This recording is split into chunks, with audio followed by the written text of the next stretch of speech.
नमस्कार मित्रों, स्वागत है आपका मेरे यूट्यूब चैनल में।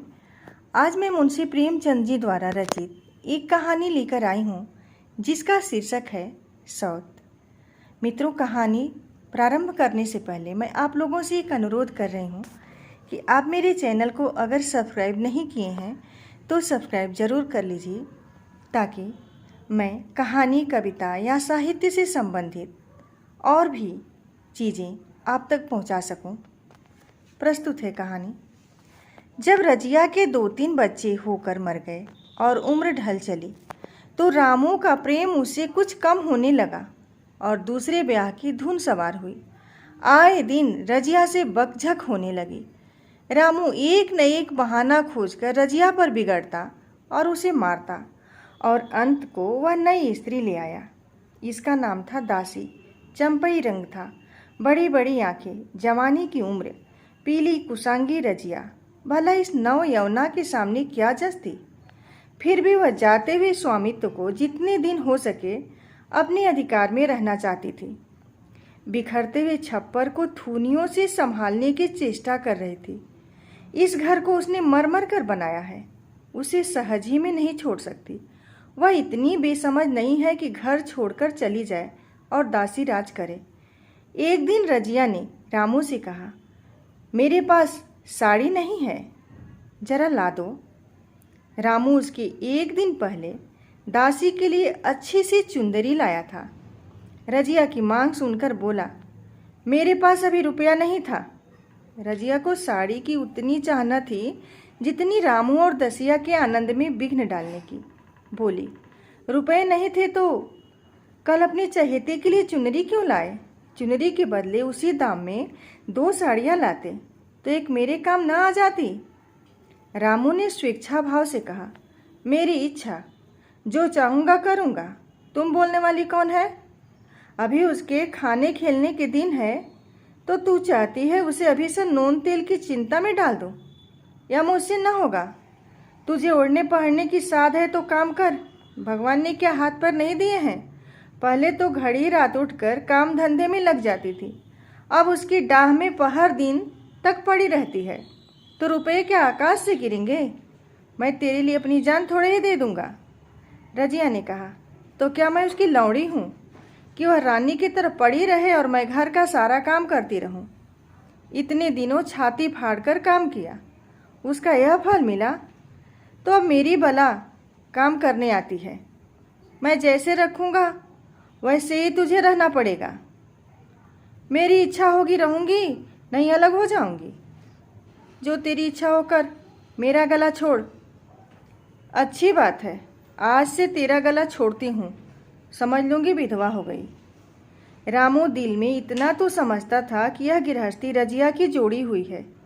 चाहे उसके रूप में उसके लोचन विलास के लिए आकर्षण न हो, संभव था कुछ देर के बाद वह जाकर रजिया को मना लेता, पर दासी भी कूटनीति में कुशल थी। उसने गर्म लोहे पर चोटें जमाना शुरू की। बोली, आज देवी जी की किस बात पर बिगड़ रही थी? रामू ने उदास मन से कहा, तेरी चुदरी के पीछे महाभारत मचाए हुए है, अब कहती है अलग रहूंगी। मैंने कह दिया तेरी जो इच्छा हो कर। दसिया ने आंखें मटका कर कहा, यह सब नखरे की बात है, आकर हाथ पांव जोड़े मनावन करे और कुछ नहीं। तुम चुपचाप बैठे रहो, 2-4 दिन में आप ही गर्मी उतर जाएगी। तुम कुछ बोलना नहीं, उसका मिजाज और आसमान पर चढ़ जाएगा। रामू ने गंभीर भाव से कहा, दासी, तुम जानती हो वह कितनी घमंडिन है। वह मुंह से जो बात कहती है उसे करके छोड़ती है। रजिया को भी रामू से ऐसी कृतज्ञता की आशा न थी। वह जब पहले किसी सुंदर नहीं थी, इसलिए रामू को अब उससे प्रेम नहीं है। पुरुष चरित्र में यह कोई असाधारण बात न थी, लेकिन रामू उससे अलग रहेगा इसका उसे विश्वास न आता था। यह घर उसी ने पैसा पैसा जोड़कर बनवाया, गृहस्थी भी उसी की जोड़ी हुई है, अनाज का लेन देन उसी ने शुरू किया। इस घर में आकर उसने कौन कौन से कष्ट नहीं झेले, इसीलिए तो कि पौरुख थक जाए तो एक टुकड़ा चैन से खाएगी और पड़ी रहेगी। और आज वह इतनी निर्दयता से दूध की मक्खी की तरह निकाल कर फेंक दी गई। रामू ने इतना भी नहीं कहा तू अलग नहीं रहने पाएगी। मैं या खुद मर जाऊंगा या तुझे मार डालूंगा, पर तुझे अलग ना होने दूंगा। तुझसे मेरा ब्याह हुआ है, हंसी ठट्टा नहीं है। तो जब रामू को उसकी परवाह नहीं है तो वह रामू को क्यों परवाह करे? क्या सभी स्त्रियों के पुरुष बैठे होते हैं? सभी के माँ बाप बेटे पोते होते हैं। आज उसके लड़के जीते होते तो मजाल थी कि यह नई स्त्री लाते और मेरी यह दुर्गति करते। इस निर्दयी को मेरे ऊपर इतनी भी दया ना आई। नारी हृदय की सारी परवशता इस अत्याचार से विद्रोह करने लगी। वही आग जो मोटी लकड़ी को स्पर्श भी नहीं कर सकती, फूस को जलाकर भस्म कर देती है। दूसरे दिन रजिया एक दूसरे गांव में चली गई। उसने अपने साथ कुछ न लिया। जो साड़ी उसकी देह पर थी वही उसकी सारी संपत्ति थी। विधाता ने उसके बालकों को पहले ही छीन लिया था, आज घर भी छीन लिया। रामू उस समय दासी के साथ बैठा हुआ आमोद विनोद कर रहा था। रजिया को जाते देखकर शायद वह समझ न सका कि वह चली जा रही है। रजिया ने ही समझा। इस तरह चोरों की भांति वह जाना भी न चाहती थी।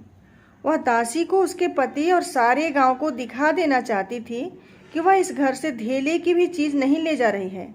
गांव वालों की दृष्टि में रामू का अपमान करना ही उसका लक्ष्य था। उसके चुपचाप चले जाने से तो कुछ भी न होगा। रामू उल्टा सबसे कहेगा। रजिया घर की सारी संपदा उठा ले गई। उसने रामू को पुकार कर कहा, संभालो अपना घर, मैं जाती हूँ। तुम्हारे घर की कोई भी चीज अपने साथ नहीं ले जाती। रामू एक क्षण के लिए कर्तव्य भ्रष्ट हो गया। क्या कहे, उसकी समझ में नहीं आया। उसे आशा न थी कि वह यूँ जाएगी। उसने सोचा था जब वो घर ढोकर ले जाने लगेगी तब वो गांव वालों को दिखाकर उनकी सहानुभूति प्राप्त करेगा। अब क्या करे? दसिया बोली, जाकर गांव में ढिढोरा पीट आओ, यहाँ किसी का डर नहीं है। तू अपने घर से ले ही क्या आई थी जो कुछ लेकर जाओगी? रजिया ने उसके मुंह न लगकर रामू ही से कहा, सुनते हो अपने चहेती की बातें, फिर भी मुंह नहीं खुलता। मैं तो जाती हूँ, लेकिन दसो रानी, तुम भी बहुत दिन तक राज ना करोगी। ईश्वर के दरबार में अन्याय नहीं फलता। वह बड़े बड़े घमंडियों का घमंड चूर कर देते हैं। दसिया ठट्टा मारकर हंसी, पर रामू ने सिर झुका लिया। रजिया चली गई। रजिया जिस नए गांव में आई थी वह रामू के गांव से मिला हुआ था, अतएव यहाँ के लोग उससे परिचित हैं। वह कैसी कुशल गृहिणी है, कैसी मेहनती, कैसी बात की सच्ची, यह यहाँ किसी से छिपा न था। रजिया को मजूरी मिलने में कोई बाधा न हुई। जो एक लेकर दो काम करे, उसे काम की क्या कमी।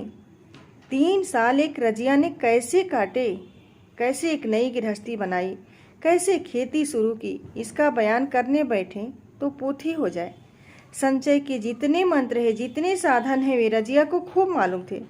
फिर अब उसे लाग हो गई थी, और लाग में आदमी की शक्ति का वारा पार नहीं रहता।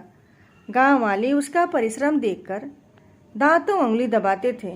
वह रामू को दिखा देना चाहती है, मैं तुमसे अलग होकर भी आराम से रह सकती हूँ। वह पराधीन नारी नहीं है, अपनी कमाई खाती है। धन्यवाद। अब आगे की कहानी मैं अगले वीडियो में लेकर आऊँगी। आप मेरे चैनल को लाइक कमेंट ज़रूर कीजिएगा अगर यह कहानी पसंद आई हो तो।